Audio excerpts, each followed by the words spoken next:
Hi, my name is Sofia Bothwell, the author of Claudia and Other Stories, and I shall read some from this book, Claudia and Other Stories, available from Lulu Online Publishing.co.uk. That's LULU Online Publishing. Other books by Sofia Bothwell: Healing the Eating Habit, True Slimness, Simply Full, Guidelines for Healing Your Eating Habit, My Life, My Way, You Gotta Dig Deep in Order to Blossom, The False Coin, Sacred Pilgrimage, Wildflower Woman, and Sometimes We Cry When Freedom Comes. All available from Lulu Online Publishing. Contents: Claudia, Adele and Pilar, My Story, Kings of the Road, The Camino of Life, and Stavros. These are the short stories that are in my book, Claudia and Other Stories, Stories of Life, Friendship and Healing, by Sofia Bothwell, available from Lulu Publishing. LULU Publishing. Disclaimer: any reference to medical, healing, detoxing, psychological issues, or birthing practices are not meant to be replacing qualified medical advice, for storytelling and information and entertainment purposes only. If in doubt, consult your qualified medical practitioner. Introduction. I have always been a writer. From each essay written at school to reading A Woman Destroyed by Simone de Beauvoir. The writer's occupation and lifestyle appealed to me. Oh, how I could imagine those great thinkers as yet unknown and their meetings in Parisian cafes, Simone de Beauvoir and Jean-Paul Sartre deploring with grand acceptance the situation of life, society, and the depths to which they saw things, relationship dynamics, soul-searching theories, the almost esoteric musings of their great literary minds was so intoxicating to me. I wanted not just more, I wanted to be one of them. That was the stuff I was made of, that none but me and my deepest truth ever knew. I was a writer. You are a writer when you cannot not write. Quote, Dolores Cannon. Dolores Cannon stated this fact when book publication eluded her for 9 painful years, so much so that when she wanted to give up, she thought, well, what else can I do? So she wrote, had several not so great experiences at the hands of publishers, but eventually published her own works through setting up her own publishing company called Ozark Mountain Publishing. And her books became widely known, especially in her later years during the dawn of the internet age. So here I am at nearly 60 years of age, and I have been writing all my life. Books, well, I started writing them at the age of 27. My first was a handwritten manuscript of the self-help variety about my own experience of being a recovered compulsive eater. I wrote about what ideas, practices, and concepts had healed me. I wrote about my day-to-day London experiences in studying and running self-help support groups for compulsive eating women. At that time, I was also training to be a breath worker in Italy and London. But I still lacked the true company of like-minded souls. I constantly struggled with money. My wealthy family wanted nothing to do with supporting me financially. So they in rural Ireland and me in cosmopolitan London, I endeavoured to forge my own life.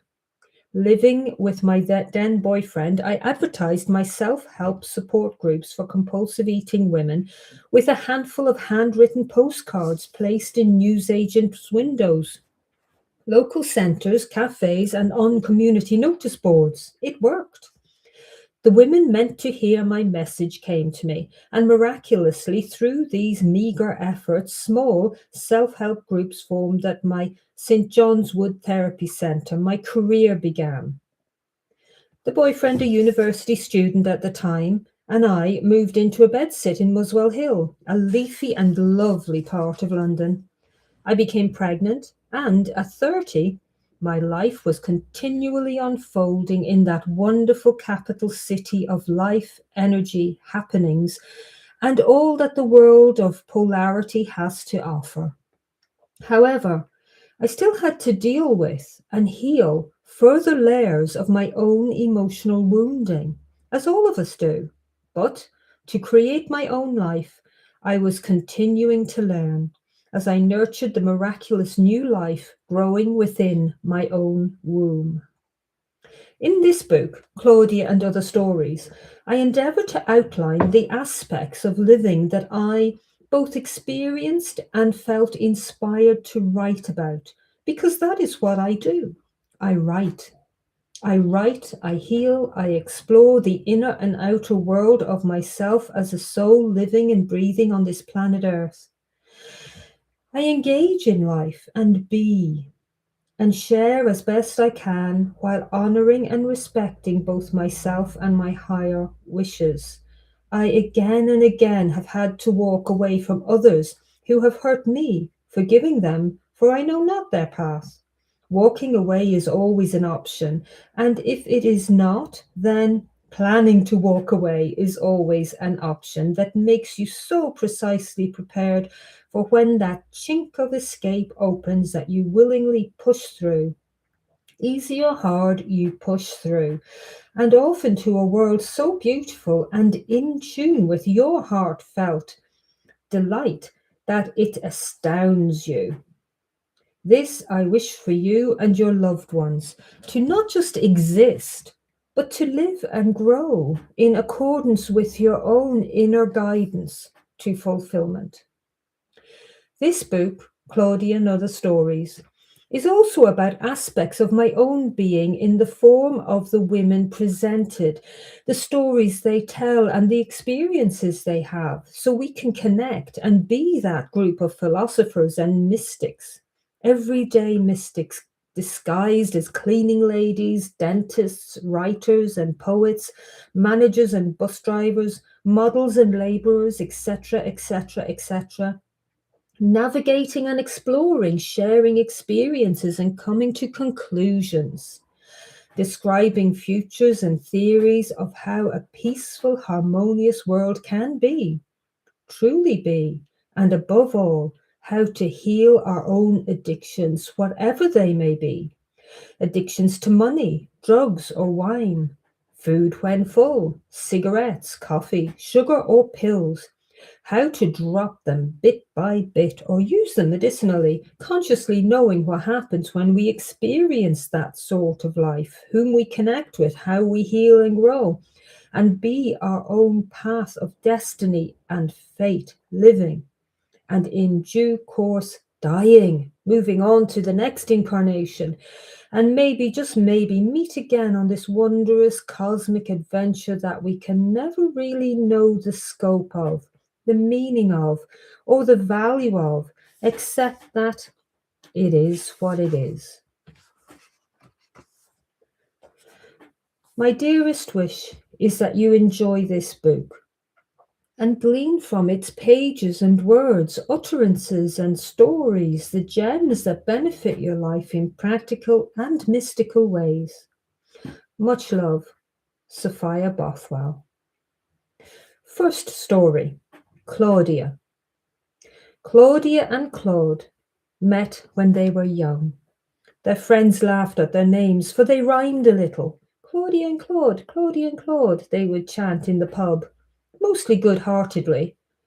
But not too much teasing, though, for Claude was taller than his friends, and he was half French and had lived a lot more than his peers, was somewhat wild, unpredictable, and, in truth, they were a little afraid of him.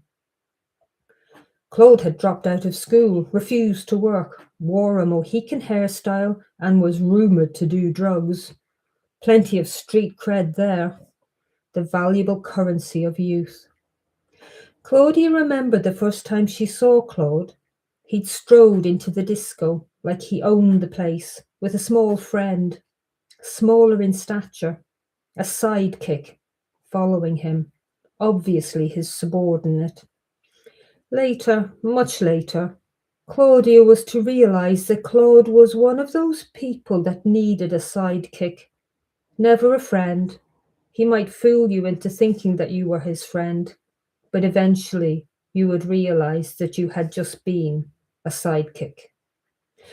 Man or woman, you would always be a sidekick. No equals allowed. Claude's upbringing with his alcoholic French father gave him no reason to give respect to anyone, for he had been disrespected so much himself. Why she fell for him?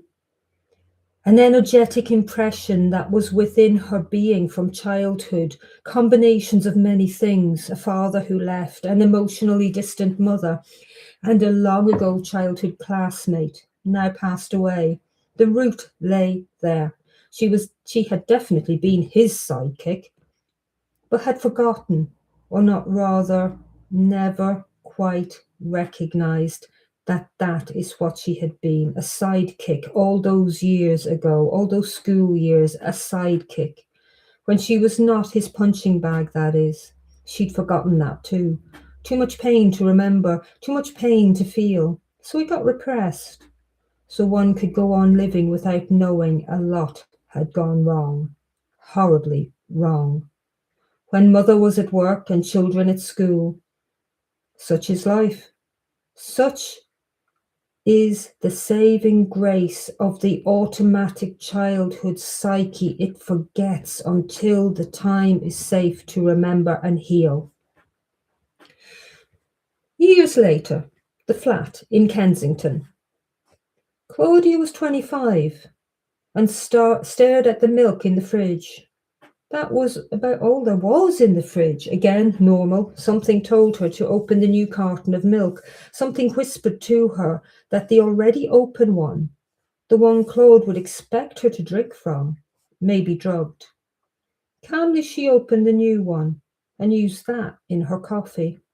A part of her feared Claude's reaction to this crazy act. A part of her looked forward to the attention. For his attention was so hard to get. She would never tell him the truth of her fears, the fears that he would do such a thing, but her actions would be hinting at such. Maybe she was crazy or paranoid, but the quality of the inner whispers were far from fearful. In fact, they were loving. Just do it.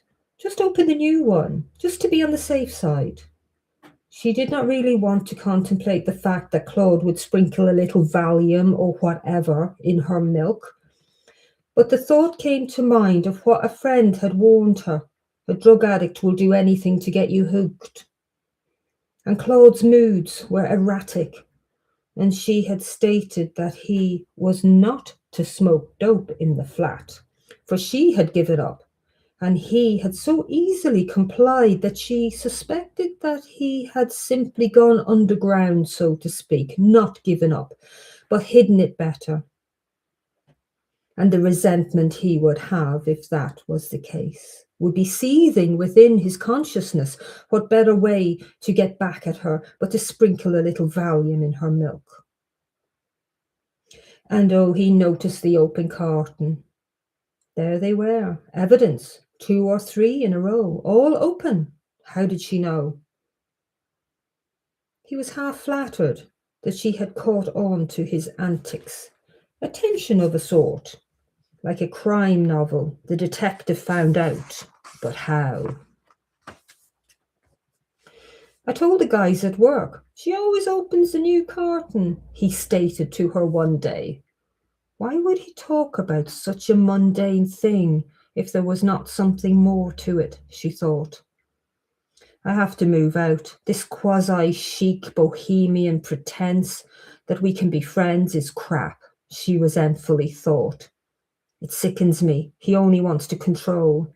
He is unstable, and this is too high a price to pay to live in Kensington. So he won. He would have the flat. He would have Kensington. What a jewel for her to lose. So sad. No relationship, no love here. So move on.